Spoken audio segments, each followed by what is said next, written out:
exploring the game. So we're going to talk about that. Through that, I'm going to talk about something super simple. I know Coach Sergio, Coach Brian had started Coach's Corner initially with a little bit of golf stuff. Brian taught you guys how to clean your clubs. A lot of times we kind of overlook this one aspect, and that aspect is going to be our feet, right? So what we're wearing on our feet. Um, I have two pairs of shoes that I've golfed in, um, and you'll see that the golf course really tears up any pair of shoe you really take out there consistently on a regular basis. Um, so I'm gonna show you something simple. One pair is really bad. I'll see how good I'm able to get them sharpened up. But this is something that I kind of explored myself. I've learned how to be responsible in my personal belongings. That's a core value, right? So I've learned how to be responsible with my through the previous lesson, and just care for my things, show respect for my belongings. Um, Money doesn't grow on trees, so trying to make the equipment that I have for golfing last as long as possible, right? So with that being said, I'm going to go ahead and show you two pairs of shoes. I have this pair, they're actual golf shoes. Um, and these are shoes that I was using at the golf course typically almost every day. Let me see if I can do this without messing up the camera. And then I have just these regular tennis shoes, some Nikes. But as you can see, they're pretty dirty. I typically let them get really bad at the course, and then I go back and I clean them, spend a day, some time just cleaning them up. So what I do to care for my personal belongings, like I said, something that I kind of just explored with. I've used different cleaning products to care for my belongings. But something that I started doing is using a simple uh, product called Shout Spray and Wash. They all work the same. They're for clothing. Definitely ask your parents if you could use this before you just pick it up and start spraying your shoes.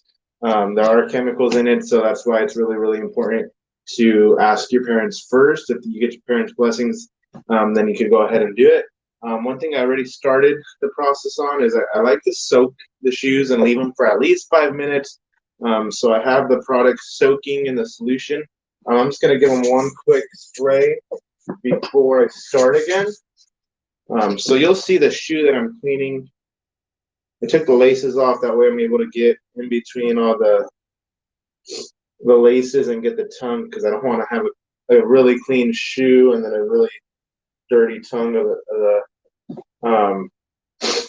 of the shoe. So all I'm gonna do is use a toothbrush. I have some baby wipes to wipe them down at the very end. I brought a sponge. I usually don't use this, but the golf shoes are really tough condition. I'll start with the golf shoes and just see and go from there. I got my water really hot already in the sink, so I'm in my restroom. I got the water in the sink really hot. What I like to do is just wet the toothbrush with really hot water, and I just literally just start scrubbing, right? And like I said, I've tried a bunch of different cleaning solutions from the store. I'm by no means endorsed by the company Shout or Spray and Wash. It's just something that I've worked trying to figure out what cleans my shoes the best, especially after long 18 holes on a golf course. If you go with brand new shoes, depending the season that you're playing in, but golf courses tend to eat up the shoes really easy.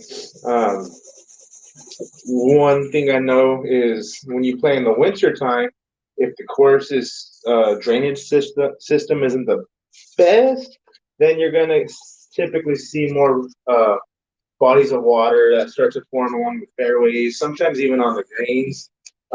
So that's something to be considerate of when you're going out on the golf course. Like I said, most shoes are water resistant. They're not completely waterproof. You can't go diving into your shower and expect your feet to stay dry. But for the most part, they're water resistant. So that's why typically on a work day, I'll wear them even though I'm not golfing. One thing I did notice lately is I try to start wearing regular tennis shoes. That's why I have those red Nikes.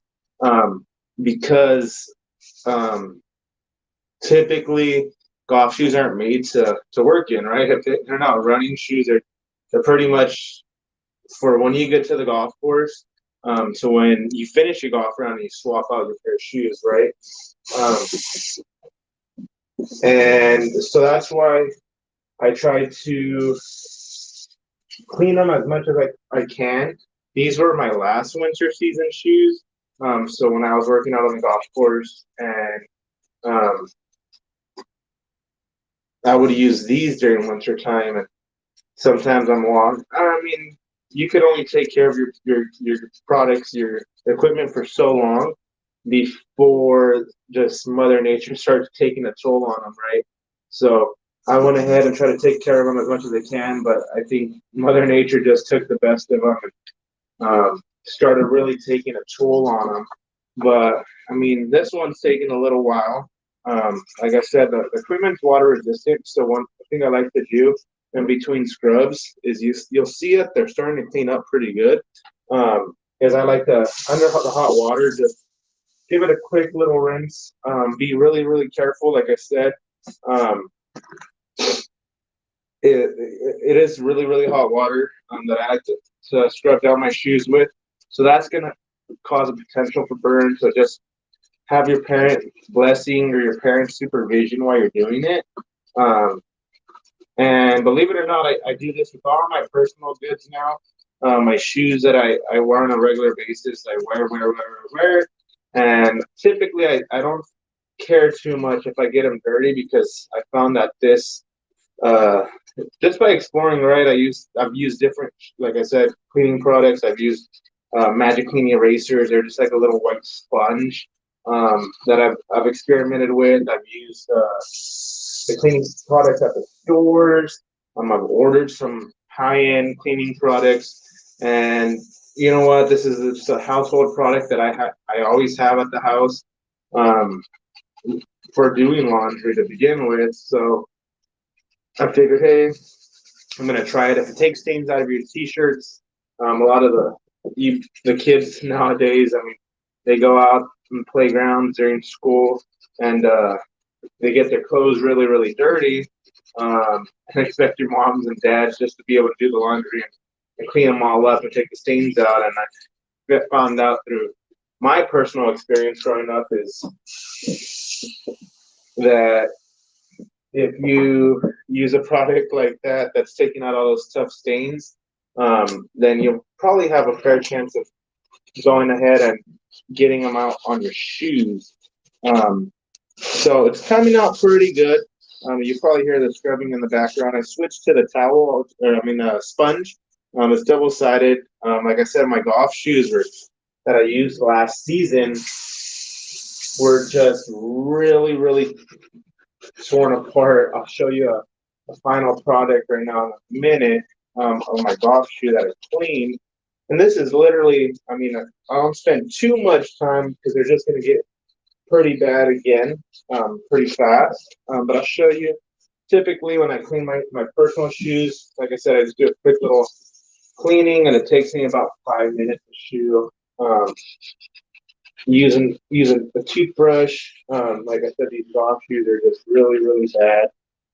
So I'm trying to focus a little bit more on scrubbing. See how they come out. Typically, my personal shoes, when I do it, they're not too bad. So when the end product is actually amazing.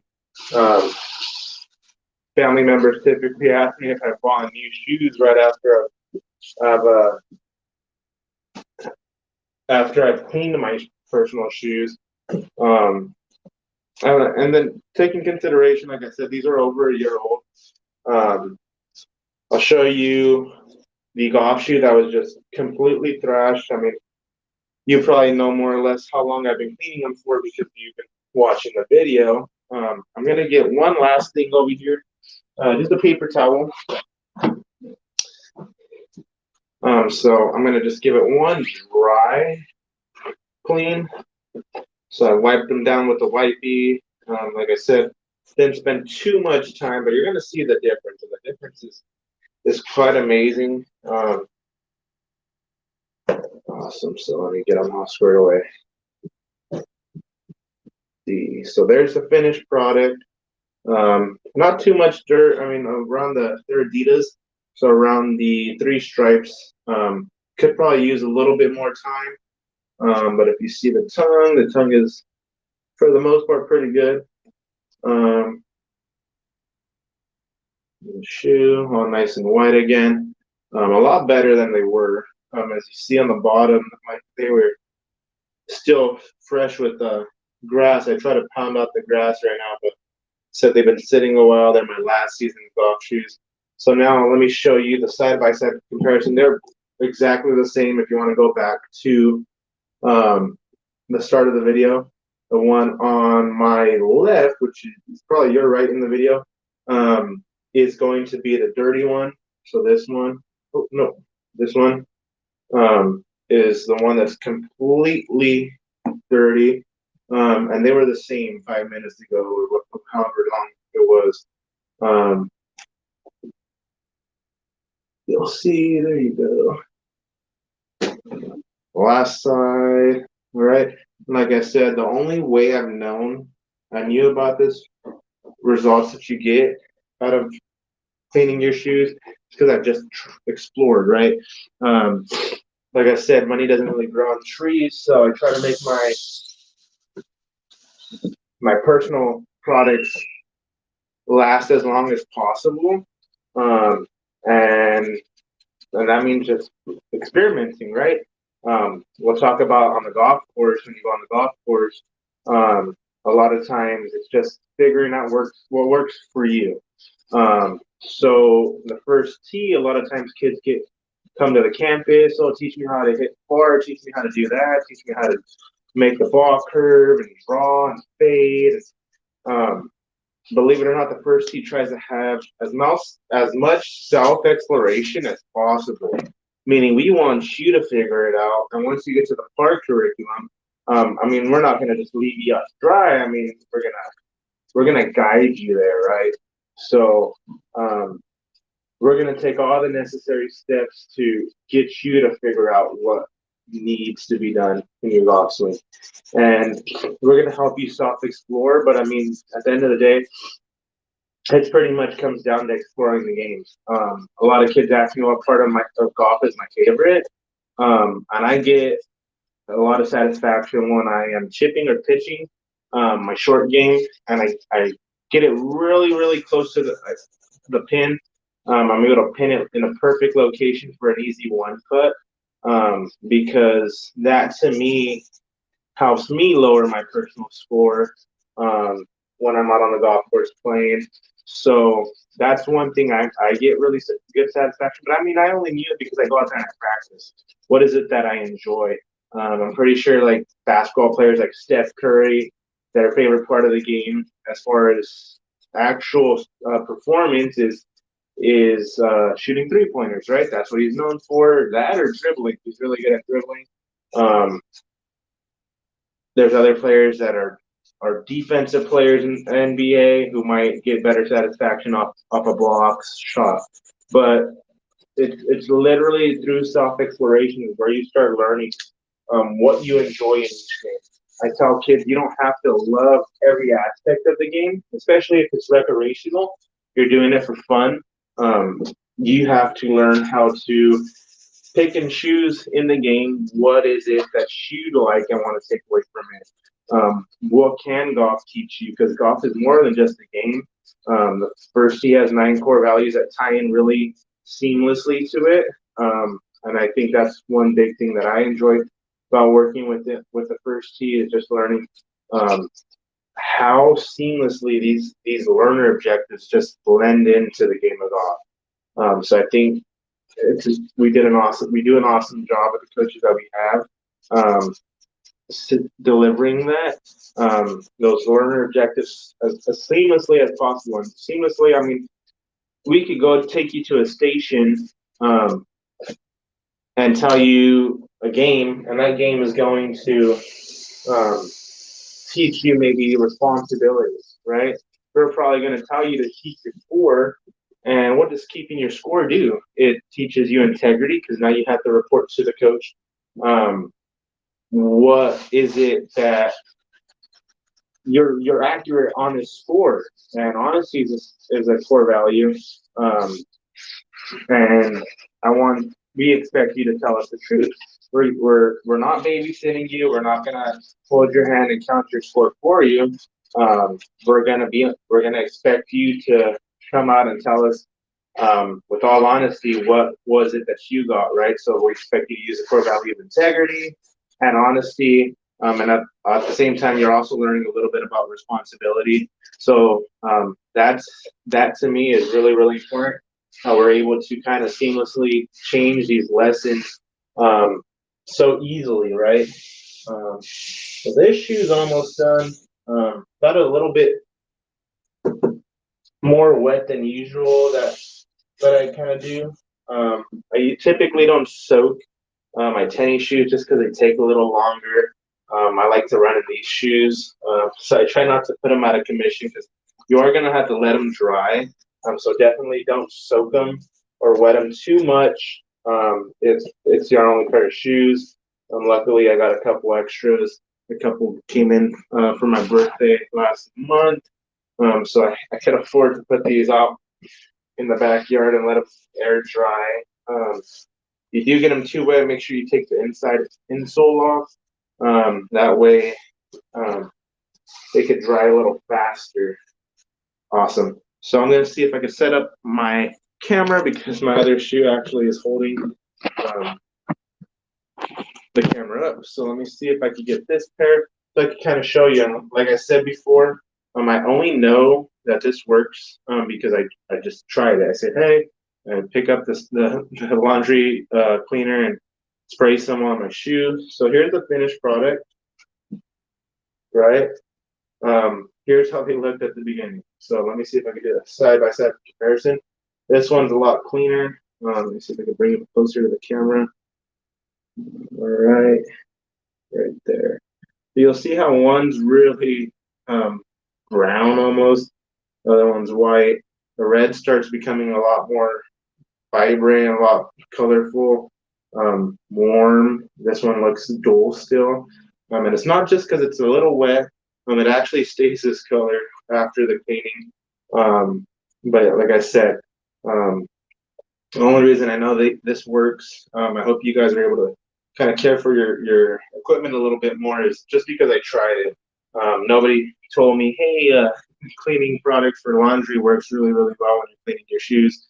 I thought it was important to share because, I mean, it's something that we often overlook. We clean our golf clubs when we go on the course. But are we going to the golf course with in clean uniform? Some stuff is under your control. Cleaning your shoes is under your control. One coach mentioned when you look good, you feel good. And when you feel good, you play good, right? So going to the course feeling good might boost your confidence when you're out playing your round of golf, or you're even just practice at the driving range or the chipping green, the putting green. So that's pretty much it for today. Like I mentioned, we really hit on the learner objective exploring the game. Just learning what worked for me when I was going through this experience of caring for my products. And I went from there, right? So I don't limit yourself when you're learning this learner objective of exploring the game. You're definitely able to take it to the golf course, take it to school. What part of school do you like? What part of school don't you really like? How can you make that part of school a better experience for yourself? These are all questions you could ask yourself when you're going through it, right? So that's pretty much it. Hopefully you're able to tune in tomorrow to Coach Sergio's Golf and Life Skills class and have a really, really good winter break, guys. So I hope to see you on the start of the new 2021 year when we start up our after-school program class again, right? So hopefully you guys are able to stick around. But yeah, so that'll be pretty much it. I'll see you guys on the next Coach's Corner. Thank you.